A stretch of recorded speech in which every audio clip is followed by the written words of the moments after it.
In the dimly lit chambers of a quaint Elizabethan cottage, a figure bent over a desk, quill in hand, was none other than William Shakespeare. The flickering candlelight danced upon the parchment, casting shadows of half-written lines and discarded drafts. He was lost in thought, struggling with the final act of his tragic masterpiece, Romeo and Juliet. The lover's tale had captivated the world, but its sorrowful end weighed heavily on his soul. Just as he dipped his quill into the ink, a strange chill swept through the room.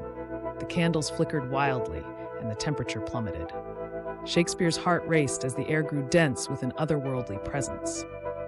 From the ethereal gloom, two shimmering figures emerged, Romeo and Juliet, their spectral forms glowing with a pale light. A chill wrapped around him, sending shivers through his spine. He paused, sensing a presence beyond this world. "Who dares intrude upon my creative sanctum?"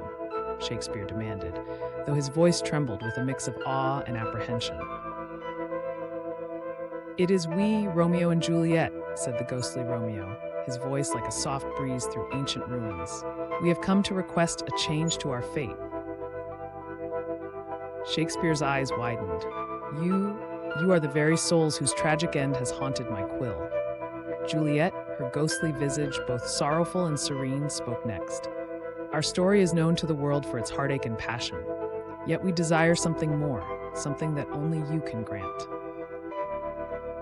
Their ethereal touch whispered of dreams unfulfilled.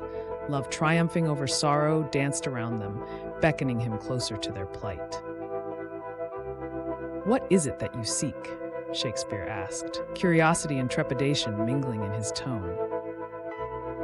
"We wish for a new ending," Romeo said. "An ending where our love does not succumb to the cruelty of fate. We wish to live, to have our happiness written into our story." Shakespeare's brows furrowed. "But the tragedy of your demise, your story has become a legend precisely because of its sorrow. To alter it would be to unravel the very essence of what makes it poignant." Juliet stepped closer, her eyes pleading. "Do you not see? Our love is eternal, but it is marred by our end. A happy ending would mean not just a change to our story, but a fulfillment of the love that transcends even death." Shakespeare pondered deeply. To rewrite the ending would indeed transform the tale, yet the world treasures your tragic romance as a testament to the depth of love and loss. Juliet added softly, "We are bound by your words, William. We cannot escape them, but perhaps you can offer us liberation through a new ending."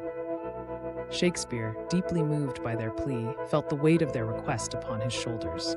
He knew that crafting a new ending would be no simple task. The essence of the tragedy was so intertwined with their deaths that any alteration might feel insincere or forced. "I shall do it," he declared at last. When the final words were penned, Shakespeare felt a bittersweet sense of accomplishment. He had fulfilled their wish, crafting a tale of love redeemed and hope restored. Yet he could not escape the nagging thought that the original tragedy had a purity that this new ending could not replicate. As the sun set on the final draft, Romeo and Juliet appeared once more, their faces radiant with gratitude. "Thank you, William," Juliet said, her voice soft and filled with affection.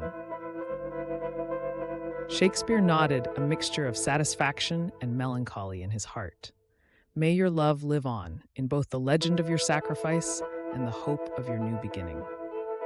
With that, the spirits faded into the twilight, leaving Shakespeare alone with his thoughts.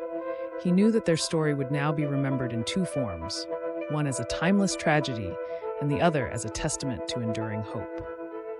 The world had been gifted a new chapter, but the original would be forever legendary literature.